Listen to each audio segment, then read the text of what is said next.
বিশ্ব হেপাটাইটিস দিবস উপলক্ষে আপনাদের সবাইকে আমার পক্ষ থেকে শুভেচ্ছা। সারা বিশ্ব জুড়ে 28শে জুলাইকে বিশ্ব হেপাটাইটিস দিবস হিসাবে পালন করা হয়।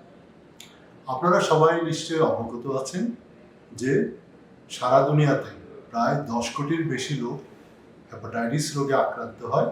তার মধ্যে প্রায় 14 লক্ষ লোক প্রতি বছর এর বিভিন্ন জটিলতার কারণে মৃত্যু হয়।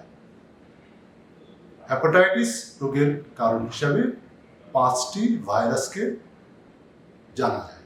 তার মধ্যে hepatitis A, B, C, D, E. Hepatitis A এবং হেপাটাইটিস ই মূলত পানিবাহিত অথবা সংক্রমিত খাদ্যের মাধ্যমে মানুষের শরীরে ছড়ায়। হেপাটাইটিস বি, সি এবং ডি সচরাচর রক্ত, অপারেশন কিংবা অন্য শারীরিক সম্পর্কের কারণে ছড়াতে পারে।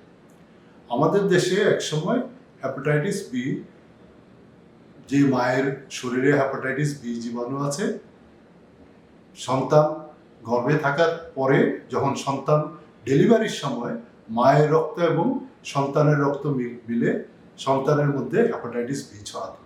হেপাটাইটিস বির ভ্যাকসিন আবিষ্কার হওয়ার পর থেকে এবং ব্যাপকভাবে এই ভ্যাকসিন নেওয়ার ফলে হেপাটাইটিস বির বর্তমানে সংক্রমণের হার সারা বিশ্বে এবং বাংলাদেশে অনেক কম। আমাদের দেশে হেপাটাইটিস মূলত হেপাটাইটিস এ এবং হেপাটাইটিস ই এর মধ্যে সীমাবদ্ধ। আমরা হেপাটাইটিস বি রোগ পাই, তাদের মধ্যে বেশিরভাগই পূর্বে সংক্রমিত অথবা যারা ভ্যাকসিন নেননি তাদের মধ্যে। হেপাটাইটিস সি আমাদের দেশে কম, তারপরে আমরা মাঝে মাঝে হেপাটাইটিস সি পাই। আর হেপাটাইটিস ডি, যাদের শরীরে হেপাটাইটিস বি আছে, শুধু তাদেরকেই সংক্রমিত করতে পারে। হেপাটাইটিস এ এবং ই আমি আগেই বলেছি, এটা সংক্রমিত পানি এবং খাদ্যের মাধ্যমে ছড়ায়। তাই বর্ষাকালে যখন দেশের মধ্যে বন্যা হয় অথবা পানির মধ্যে ডুবে যায়, তখন এই দুই রোগের সংক্রমণ বৃদ্ধি পায়। হেপাটাইটিস এ মূলত শিশুদের মধ্যে হয়, 10 থেকে 12 বছরের আগেই হয়ে যায়। যাদের 10 থেকে 12 বছরের মধ্যে হয় না, তাদের কারো কারো পরেও এই রোগ হতে পারে। হেপাটাইটিস ই আমাদের দেশে মূলত আমরা যে জন্ডিস বলি বা হেপাটাইটিস, তার মূল কারণ। এটা আমি আগেই বলেছি, এই সময়ে হয়, এপ্রিল থেকে শুরু হয়, সেপ্টেম্বর অক্টোবর পর্যন্ত থাকে। এটা মূলত 12 বছরের পরে এবং পূর্ণবয়স্কদের মধ্যে দেখা যায়।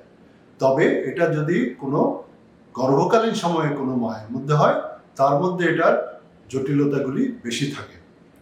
হেপাটাইটিস এ এবং হেপাটাইটিস ই আমরা খুব সহজে প্রতিরোধ করতে পারি যদি আমাদের খাওয়ার পানিকে ফুটিয়ে খাই এবং আমাদের খাদ্য যাতে সংক্রমিত না হয় সেদিকে নজর রাখি। যেখানে সেখানে পানি না খাওয়া, পানি ফুটিয়ে খাওয়া, যেখানে সেখানে খাওয়া না খাওয়া এবং ঘরের মধ্যে খাওয়া এবং বাসনপত্রগুলিকে পরিষ্কার রাখার মাধ্যমে আমরা এই রোগ নিবারণ করতে পারি, প্রতিরোধ করতে পারি। হেপাটাইটিস বি টিকার মাধ্যমে এটা প্রতিরোধ করা সম্ভব। 3টা ডোজ হেপাটাইটিস বি টিকা, তার মধ্যে একটা প্রথম, তারপরে 1 মাস পর, একটা 3 মাস পরে। এই টিকা দিলে সচরাচর হেপাটাইটিস বি আর হয় না। হেপাটাইটিস সি আগে এক সময় আমাদের ওই যে যখন খুর ব্যবহার করতো তখন তার মাধ্যমে ছড়াতো, কিন্তু এখন সবাই সচেতন হওয়ার কারণে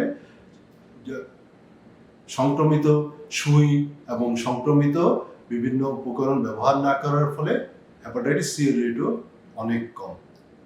আমরা যদি সচেতন হই, আমরা প্রত্যেকটা হেপাটাইটিসকেই প্রতিরোধ করতে পারি। আসুন আমরা এই ব্যাপারে সচেতন হই, আমরা হেপাটাইটিস বি এর টিকা নিই, হেপাটাইটিস সি যাতে না হয় সেদিকে নজর রাখি এবং আমরা আমাদের পানি এবং খাদ্যকে দূষণমুক্ত রাখি। ধন্যবাদ। আসসালামু আলাইকুম।